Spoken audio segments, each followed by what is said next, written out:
Mas agora, terceiro lugar, eu gostaria que você olhasse comigo à luz do texto, quais são as estratégias dele. As estratégias. Primeiramente, eu queria que você fosse comigo brevemente para um texto que vai ser fundamental para entender este. Abra lá, depois a gente volta para cá. Lucas capítulo 11, versos 21 e 22. Depois você volta para Efésios. Lucas 11, 21 e 22. Eu queria convidar você para ler comigo. Vamos juntos. Quando o valente, bem armado, guarda sua própria casa, ficam em segurança todos os seus bens. Sobrevindo, porém, um mais valente do que ele, vence-o, tira-lhe a armadura em que confiava e lhe divide os despojos. Aí vamos entender uma coisa. Quem é esse valente aqui? É o diabo. O que é que ele tem? Uma casa. Como é que está esse valente? Bem armado. Como é que ele guarda a sua casa? Ele guarda a sua própria casa. O que é que ele tem nessa casa? Bens. Como é que esses bens estão nessa casa? Bem guardados. Quem são esses bens? São todas as pessoas que ainda não nasceram de novo. Agora vamos ver o verso 22. Sobrevindo, porém, um mais valente. Quem é o mais valente? Jesus Cristo. O que Jesus Cristo faz com esse valente? Vence-o. O que mais ele faz? Tira-lhe a armadura. Que armadura? A armadura que ele confiava. O que mais Jesus faz? Lhe divide os despojos. Quais são os despojos? As pessoas que estavam nas mãos dele, na casa dele. Agora preste atenção, que Jesus Cristo, depois de vencê-lo, tira-lhe a armadura. A palavra armadura aqui é panóplia, é a mesma palavra lá, é uma palavra grega, uma palavra comum, que significa toda a armadura, vem de pan todo, mas nóplia, panóplia significa toda a armadura.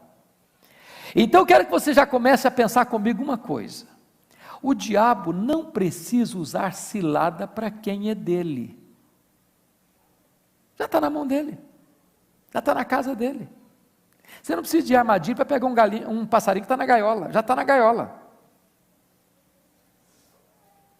Agora pense comigo, onde o diabo vai agir com mais astúcia? É no campo de futebol? É na boate?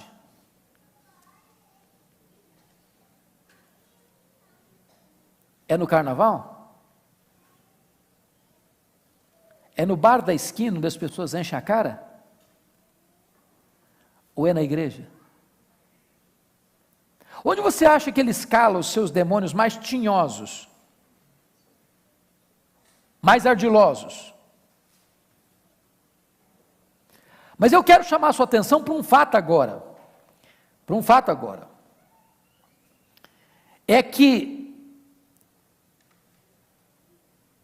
o diabo não tem mais armadura, mas nós podemos ser revestidos de toda a armadura de Deus. Louvado seja o Senhor por isso.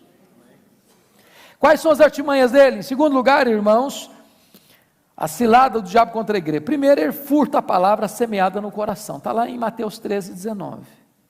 Você já desconfiou de gente que frequenta a igreja 1 ano, 2 anos, 5 anos, 10 anos, não foi convertido ainda? Você conhece gente assim? Eu conheço. Tem gente que pensa que o diabo não entra aqui. Eu quero dizer que todo momento de culto é um momento de batalha espiritual. É um momento em que a palavra está sendo semeada e o diabo está concorrendo para roubar a semente. Distrai você. Você escuta e parece que você não entende. Você escuta e aquilo entra no ouvido e sai no outro. Você escuta e aqui parece que não é com você que está falando. E ele vem e arrebata a semente. Quer ver outra coisa? Ele coloca dúvidas na medida que você escuta a palavra de Deus. Não foi assim que ele fez com Eva? É assim mesmo que Deus disse? Aí você começa a questionar, aí você começa a duvidar, aí você começa a olhar para a Bíblia como um livro comum, aí você acha que a Bíblia está cheia de erros, aí você acha que a Bíblia é um livro arcaico, aí você acha que a Bíblia é um livro que não tem fundamento à luz das novas descobertas científicas, e aí o diabo vai semeando dúvidas, daqui a pouquinho cresce no seu coração a cisânia da incredulidade, porque você abrigou e hospedou na sua mente as dúvidas que foram instiladas no seu coração por esse inimigo. Terceiro, ele gera insatisfação. Essa é a artimanha dele. Meus irmãos, prestem atenção que a insatisfação é a semente que precede a queda. Foi assim com Eva. Eva estava num jardim, ficou insatisfeita no jardim. Foi assim com o filho pródigo, ele tinha a casa do pai, com mesa farta, ficou insatisfeito na casa do pai. Preste atenção, no momento em que você estiver insatisfeito com a vida que você tem, você está num grande perigo, botando os pés num caminho escorregadio. Quem planta insatisfação no coração é o diabo. Deus planta ações de graças e gratidão. Quarta artimanha dele, ele é capaz de trazer ingerências na mente de pessoas crentes. Foi o que aconteceu com Pedro. Acabara de afirmar: tu és o Cristo, Filho do Deus vivo, e agora ele repreende a Jesus, quando Jesus diz que vai ser crucificado, diz: não, Senhor, não faça isso, e Jesus arreda Satanás. Eu não sei se você já parou para perceber que às vezes passa pela sua cabeça algumas coisas muito esquisitas. Só passa pela minha ou passa pela sua também?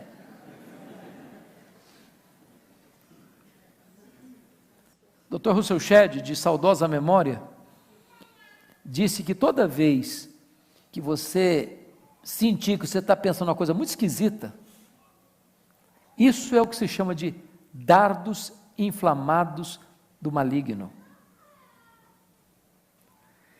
Não é o que você pensa, não é o que você crê, não é o que você quer, não é o que você deseja, mas passa como um raio na sua cabeça, assim, um flash.